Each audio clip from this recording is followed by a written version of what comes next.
நம்ம சேனலில் வீடியோ போட்டோடனே உங்களுக்கு மெசேஜ் வரணும் அப்படின்னு நீங்கள் நினச்சிங்கன்னா ரைட் சைடில் இருக்கிற ரெட் கலர் சப்ஸ்கிரைப் பட்டனை ப்ரெஸ் பண்ணிக்கோங்க. அப்படியே பக்கத்தில் ஒரு பெல் சிம்பிள் வரும், அதே கிளிக் பண்ணிட்டீங்கன்னா உங்களுக்கு மெசேஜ் தவறாமல் வரும். சரி, வாங்க வீடியோக்குள்ளே போகலாம்.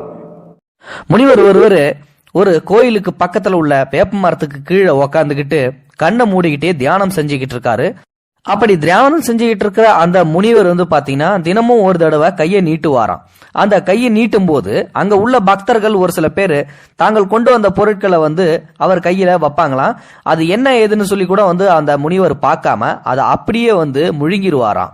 அதனால சில நன்மைகள் நடக்குது அப்படின்னு சொல்லிட்டு அந்த ஊர் மக்கள் அவர் மேல அப்படி ஒரு நம்பிக்கை வச்சுக்கிட்டு இருக்காங்க.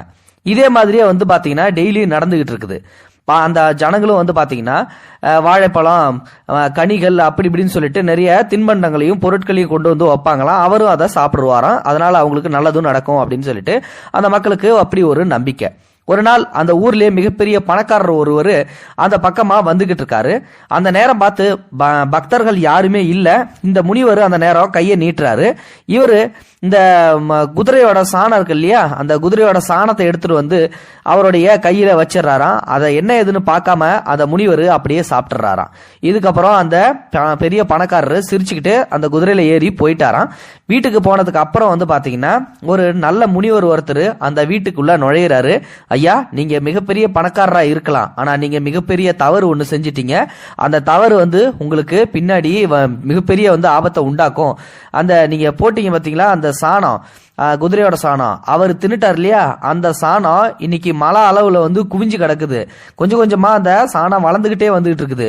மொத்தமா நீங்க சாகும்போது உங்களுக்கு நரக வேதனை கொடுத்து அந்த சாணத்தை நீங்க மொத்தமா திங்கிற மாதிரி வரப்போகுது அப்படின்னு சொல்லிட்டு அந்த முனிவர் அங்கிருந்து போயிடுறாரு. உடனே இவருக்கு இந்த பணக்காரருக்கு ரொம்ப பயம் வந்துருச்சு. என்னடா பண்றது அப்படின்னு சொல்லிட்டு யோசிச்சு பார்த்துட்டு நம்ம நல்லது ஏதாவது பண்ணலாம் அப்படின்னு சொல்லிட்டு சில கன்னி பெண்களை ஒரு ஓலை குடிசை மாதிரி ஒரு இடத்துல வீட்டுக்கு பக்கத்திலே அமைச்சு அந்த பெண்களை எல்லாத்தையும் கூப்பிட்டுட்டு, ஏழை பெண்களாக நீங்க இருக்கிறீங்கல்ல, உங்களுக்கு திருமணத்துக்கு செலவு வச்சுக்கீங்க அப்படின்னு சொல்லிட்டு அந்த பெண்களுக்கு எல்லாம் நகை பணத்தையும் கொடுக்கறாரு. இதே பாத்தீங்கன்னா வழக்கமா வச்சிருக்காரு.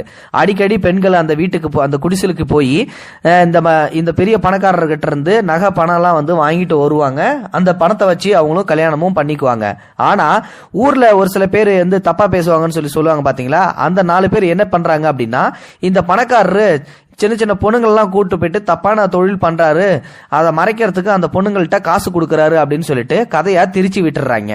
இதே மாதிரியே பாத்தீங்கன்னா இந்த பழக்கம் நாளடைவுல போயிட்டே தான் இருக்குது. ஆனா அதை எதையுமே இவர் காதுல வாங்கிக்கவே இல்லை. தன்னுடைய அந்த சேவை மனப்பான்மையை நம்ம பாவத்தை செஞ்சிட்டோம், அதுக்கு பரிகாரமா திருப்பி நம்ம இதை கண்டினியூ பண்ணுவோம் அப்படின்னு சொல்லிட்டு ரொம்ப நாளா கண்டினியூ பண்ணிக்கிட்டே இருக்காரு. அப்போ ஒரு நாள் வழக்கம் போல அவரு அந்த குடிசைல உட்காந்துருக்காரு. அந்த நேரம் பார்த்து ஒரு கண் தெரியாத கணவரை கூட்டிக்கிட்டு ஒரு பெண்மணி ஒருத்தங்க அந்த இடத்துக்கு வந்திருக்காங்க.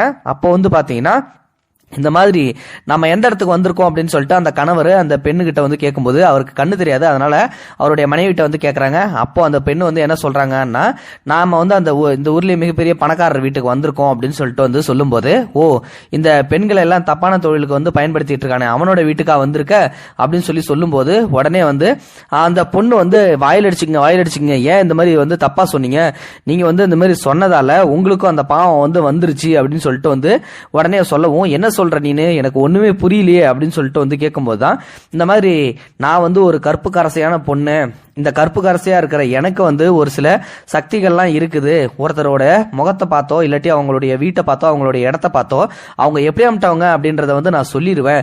இந்த வீட்டுக்கிட்ட வந்த உடனே நான் எல்லாத்தையும் கண்டுபிடிச்சிட்டேன். இந்த வீட்டு பணக்காரர் முன்னாடி ஒரு குதிரை சாணத்தை முனிவருக்கு கையில தந்து அதை சாப்பிட வச்சிருக்காரு. அதனால இன்னொரு முனிவர் இந்த பணக்காரனுக்கு இந்த மாதிரி தண்டனை உனக்கு கிடைக்கும், நிறைய சாணிகள் குவியும், அந்த சாணி எல்லாம் நீ தான் திங்கிற மாதிரி வரும் அப்படின்னு சொல்லிட்டு ஒரு சாபம் போனாரு. அந்த சாபத்தை போக்குறதுக்காக சில வயசு கன்னி பெண்களை கூப்பிட்டு அவங்களுக்கு வேண்டிய உதவிகளை செய்யறாரு. அதை வச்சு அவங்க திருமணம் செஞ்சுக்கிறாங்க அப்படின்ற ஒரு டீடைல்ஸ் சொல்றாங்க. அது மட்டும் இல்ல, யாரெல்லாம் இந்த மாதிரி பொருளி பேசினாங்களோ அவங்க தான் அந்த சாணத்தை இப்ப லைவா, அதாவது இப்ப நடக்கிற இந்த காலத்திலே சாப்பிட்டுக்கிட்டு இருக்காங்க.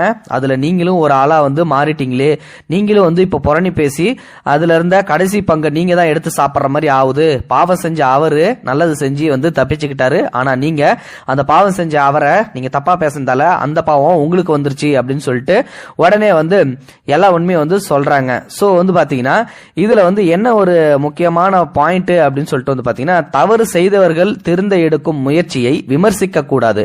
அவர்களை தவறாக விமர்சித்தால் அவர் செய்த பாவங்களை பங்கு போட்டுக் கொள்ளும் நிலைமைக்கு ஆளாக வேண்டி வரும். நீங்கள் அதை புரிந்து கொள்ள வேண்டும்.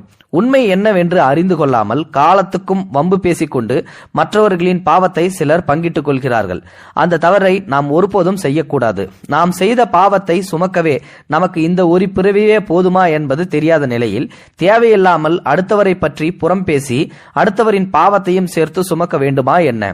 கண்டிப்பா இது ஒரு அருமையான பதிவு தான். இது ஒரு Facebookல ஒரு முகநூல் நண்பர் வந்து ஒருத்தர் பதிவிட்டு இருந்தாரு. ஸோ கண்டிப்பா இதுல இருந்து ஒரு நல்ல ஒரு அருமையான மெசேஜ் வந்து உங்களுக்கு கிடைச்சிருக்கும். ஸோ அவர் வந்து பாத்தீங்கன்னா ஒரு பாவத்தை செஞ்சிட்டாரு, தன்னுடைய தப்பை உணர்ந்து அவர் அந்த தப்பை வந்து திருத்திக்கணும் அப்படின்றதுக்காக தான் இந்த நல்லத்தை வந்து செஞ்சிட்டு இருக்காரு. ஆனா அதையும் தப்பா திருச்சி விட்டு புரணி பேசுறாங்க பாத்தீங்களா, அவங்களுக்கு அந்த பாவம் வந்து போய் சேர்ந்துருது அப்படின்றது தான் இந்த ஒரு மெசேஜா வந்து சொல்லியிருக்கோம். ஸோ இந்த வீடியோ வந்து மற்றவங்களுக்கு ஷேர் பண்ணி விடுங்க, அப்பதான் இந்த விஷயம் வந்து 4 பேருக்கு தெரிய வரும். ஸோ இந்த வீடியோ பிடிச்சிருந்தா லைக் பண்ணுங்க, உங்க ஃப்ரெண்ட்ஸ்களுக்கு ஷேர் பண்ணி விடுங்க, கூடவே நம்ம சேனலை சப்ஸ்கிரைப் பண்ணுங்க. தேங்க்யூ ஃபார் வாட்சிங். இது போன்ற செய்திகளை உடனுக்குடன் நீங்கள் தெரிந்து கொள்ள மறக்காமல் எங்களுடைய சேனலை சப்ஸ்கிரைப் செய்யவும், கூடவே பக்கத்தில் வரும் பெல் ஐக்கானையும் கிளிக்